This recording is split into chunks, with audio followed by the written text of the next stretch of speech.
Are with Miss Kara with Chesapeake Interior and Staging, and we're gonna make this a nice little monthly thing. We do our lender videos for buyers, and I'm like, why in the world are we not doing these for sellers? Because sellers need so much help, especially right now when our COVID time and getting their houses listed. It's a seller's market, so we want to do some stuff to help them as much as possible. So thank you for joining us, Miss Kara.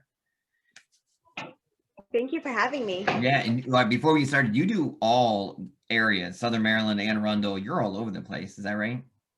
Yeah, so we just expanded. So we historically were in the Tri-County area, and we were in Anne Arundel County about once a month. We were in Prince George's, Clinton area about once every 2 months, but now we cover both of those counties as well. And now you also don't just do home staging though, right? Like you go into people's houses and help them like plan the layouts and color designs and that kind of stuff too, right? Absolutely. Yeah, so we do interior design as well, and that's been booming. Staging, we do all the time. We won't turn down a job. We don't believe in wait lists, but interior design, it's been crazy. So we're in high demand, and we do have a little bit of a wait list for those services. Awesome. Well, I'm good. I'm not going to waste your time. We're going to get right to it today then. So this is what I'm seeing trend wise as far as listings go. Sellers in general are not staying in their houses as much as they used to, right? I'm getting a lot of people that are out of the house, right? They either move into like their in-laws place, or they've got a place to stay for a little bit, or they even sometimes rent because they have a little money set aside now because they're not out spending it. They've been at home lately. So they have that money where they can be somewhere else for a little bit. So here are the questions I'm getting all the time. One, how much furniture do we leave behind? So I will say this, if you are interested in a staging consultation, that's always the best first answer to that question Yeah. is if you have us out to consult, we will tell you leave, stay, leave, stay, leave, stay, and walk through your house and then be able to quote you staging to supplement. However, if you don't have a stager out to your home, I will say that furniture helps, right? The whole reason I have a job is because we put furniture into homes. So, can you sell a home vacant? You can, but what is it that the photographer is picturing when a home is vacant? Wall, corner, closet, Yeah. light fixture. So your all the rooms look the same. So you want furniture left if it's going to create scale in a picture or space. For Okay. example, if you have a huge master bedroom, you want to leave a king size bed because it's going to Yeah. show people how big Yeah. that room is. Or you want to leave furniture that's going to define a space. So, for example, this isn't just a room, it's an office, it's not just a room, it could be a fourth bedroom. Um, but you want to get rid of, you don't want to clutter the space. So those tiny little bits of furniture, your grandma's antique little round marble table Yeah. that's just extra in the room, the a blanket, I think they're called blanket racks, and the little tiny bits of furniture, those are things you can will usually have you take Want out. to make it look spacious, right? That's awesome. Yeah. That's exactly. And you actually answered a lot of my other questions, like leaving Okay. beds behind, couches and stuff. So we're good with that. That's great. Now, another one you started mentioning a little bit there, wall stuff, like the little nick trinkety things on walls. Like how much stuff I try to tell my people that leave just enough on the wall that people can picture their own things there. But if you got like a whole slew of stuff, gotta No, really we've got downsize. to take it away. So once again, if you have us out for a consultation, we're going to go through your home and we're going to say, remove most family pictures. There are a few that we would say to leave if they're portrait style or have a great background or black and white, but most family pictures are going to be removed from walls. We're going to say to remove religious relics. And then I do agree in staging, it's go big or go home. So we don't hardly use small art. We usually use or reserve our small art for the bathroom There you for go. a small space. Spacing. Yeah. So in over top of a sofa, we might use two large pieces, or we might use one huge piece up on the wall, one large mirror above a fireplace or elsewhere, but none of the little art. Yeah. Okay. That's awesome. I've seen some really cool art when around shown houses, like like pictures of like weird stuff like roosters and cows, and you're like, that's really random, but it sticks in your head. Yeah. So like, hey, remember Yeah. the cow house? Remember the rooster house? Remember that little that stuff seems really random, but it also works. It's kind of interesting. So if they're Yeah. I get this all the time as well. So if you're taking stuff off the walls, obviously as you take things off, there's going to be holes left on the wall.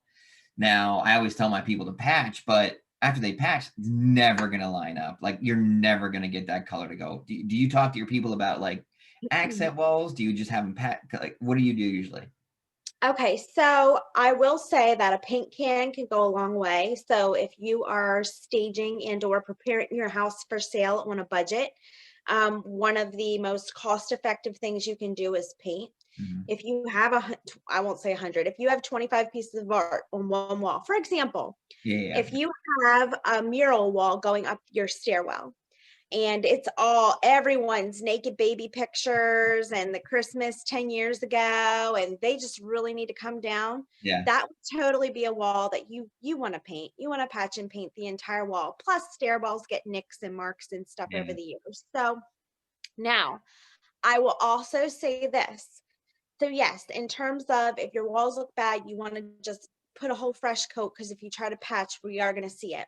it's good. Yeah, Stagers, I don't often patch after we hang. So why? And I actually had an investor, is the one that told me this.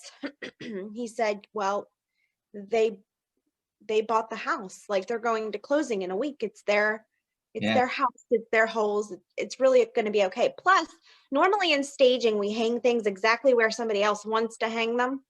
So we don't worry about that. If we think that our nail hole is going to leave a big mark, I always say it's better to actually leave the nail in the wall than to show a white hole. yeah, Now, I wouldn't say that if, once again, if you have 25 nails all over the wall, but leaving a nail in the wall, people can accept that. Oh, something was hung there. yeah, Take yeah. the nail out. Now it's a hole. So it's a different connotation. Yeah, we see all kinds of stuff being hung on walls, and sometimes it leaves some pretty decent sized chunks. Like people will put like a wooden rack or something, like you said, like a blanket rack, that kind of stuff, and you're like, dang, or Mhm. even like curtains and stuff. Somebody Yeah. likes curtains, but the next people don't like curtains, and you got to patch up and clean up. But yeah, I can't paint. But I mean, I always warn people like, yeah, you can patch it, but and I know you've got that original can of paint, but it's not gonna line up. There's just no way. It's just Yeah. gonna look different. So either do the whole wall and just suck it up, and then stairwells, like you said, stairwells, those really suck because a lot of times they're 2 story. Oh yeah. And Yeah. Hire a professional. I don't DIY paint at all. I'm not a good painter. So definitely hire a professional if you can't, or if it's too dangerous to deal with scaffolding and ladders yeah, and things like that. it's fun. Um, and the other thing I was going to say is, so for those of you who aren't going to sell for 5 years, maybe you're remodeling now, but you're going to sell later. Save the paint colors, write them down. Yeah, Don't just assume that the can of paint has the color on it, because in 5 years, the ink on the sticker is going to wear off. Sherwin-Williams, and I think Lowe's as well, but Sherwin-Williams will allow you to save your paint colors if you check out the right way. Like if you're not in a rush, give them your name, make an account. They'll save your paint colors so that you know. And maybe even take a big old black magic marker to the cans of paint and say dining room wall, yeah, yeah, kitchen. yeah. It's If good you have, labeling. yeah, I mean, we did the same thing here. We painted these walls behind me. They're just a light gray. I don't know I'm the designer. We selected that a team of Yeah. designers selected this paint color, and the contractors just threw out the can because who needs that?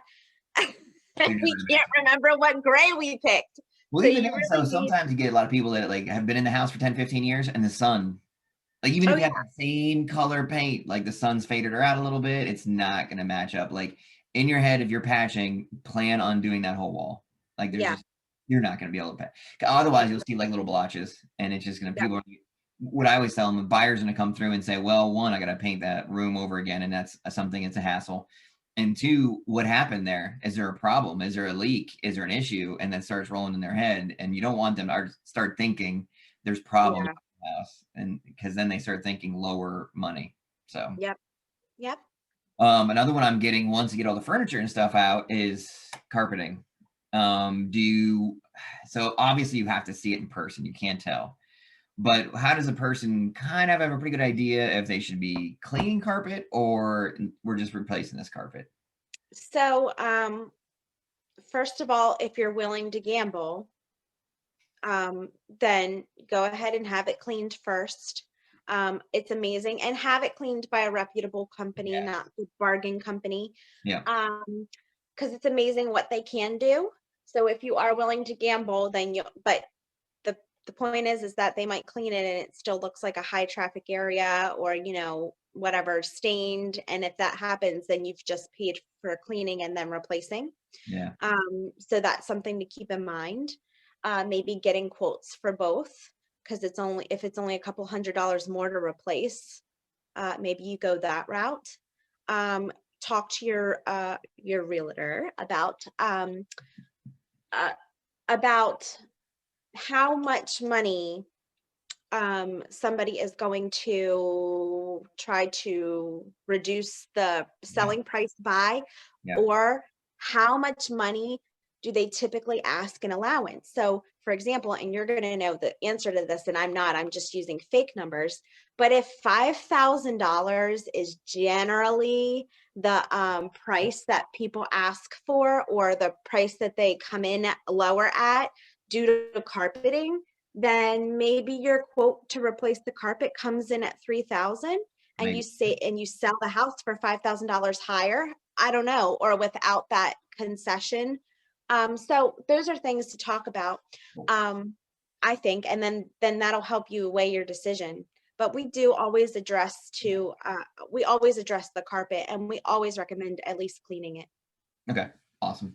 And then, as you were saying, like buyers' estimates for carpet and stuff is always going to be higher than the seller's Yeah, estimate. exactly. Or Right. the seller's going to say, "Oh, 3," and then a buyer's going to say, "Oh, yeah, 10." It's Yeah, just the way it goes every it is. single time, without a doubt. All right, so cool. And then even then, you can probably help them pick out colors and so forth like that. Because I mean, Absolutely. you're going to want to stick with neutrals for all these things. You don't want like this color carpet, like a red or anything crazy like that. You're going to want it like a normal. Right. Yeah. And a lot of people, the one tip that I'll give you, I'm seeing a lot of people go for a beige carpet, because, and when I say beige, actually let me backtrack. Beige is okay. But I see a lot of dark tans being installed with gray walls, because somebody told them gray is in, paint the walls gray, but nobody told them not to put in camel colored carpets with the gray. It looks horrible. Yeah. And what's happening is all the carpet companies, because beige and tan is so out, and gray is in, the gray is more expensive. So they're putting in the cheapest carpet they can find, which is like camel color brown that doesn't look good with gray. So please don't do that. I mean, it's not that you have to go for the higher grade carpet, but you have to go for the color, use your paint and swatch when you're going in to select it, and really make sure that the color coordinates well. Yeah, that's great advice as well. That's definitely good. And then I think we'll wrap up with a very popular question as well. And I'm sure you do it in some of your staging is sanitize like stations. Like when people walk in, they've got a little spot there for like, I've seen it as extreme as like the boots and like the masks, but at least like a little spot where hand sanitizer, people can walk in and wash their hands. They should already have masks, but you never know. That kind of thing I'm assuming you set up and you do those. And do you have any tips for that? So yeah, I think that that's a good idea in today's day and age. Another thing that you can do is, actually, if you know that you're going to have a showing, is you can run around the house and turn on all the lights. You can even leave a note to the real estate agent. Don't worry about turning them off if you're going to be there in the next hour or so. And the thing is, then you don't have to worry about everyone touching all of your light switches throughout the house, and whether or not they're leaving their germs for you. So that's just a tip. Think about the things that everyone is going to touch. The only thing in the house that's going to be touched hands down by everybody are the light switches and the handles Closet doors. on all the doors. So Yeah. if the doors are open and the lights are on, that just reduces, I guess, the amount of people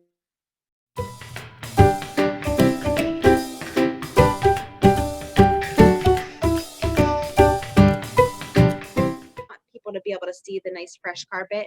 But that could go a long way. Yeah, so I think that's actually a really good idea if you did invest the money in the upgrade. Cool. Excellent.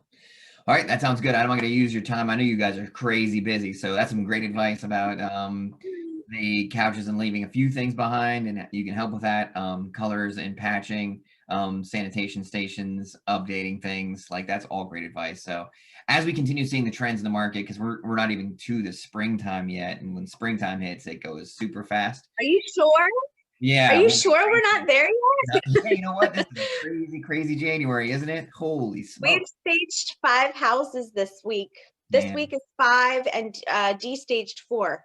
That's crazy. Well, I mean, we had the snow last 2 days, so those are the first 2 days I haven't actually been on the road showing houses this year. So I got a little bit of a break, but it was mostly working from home and stuff. But it's going to be even more fun. So we're going to be on a lot with you and getting some advice for our folks and making sure we help them get their houses as ready as much as possible through all the tips and your knowledge and experience. So we appreciate your time today and your help.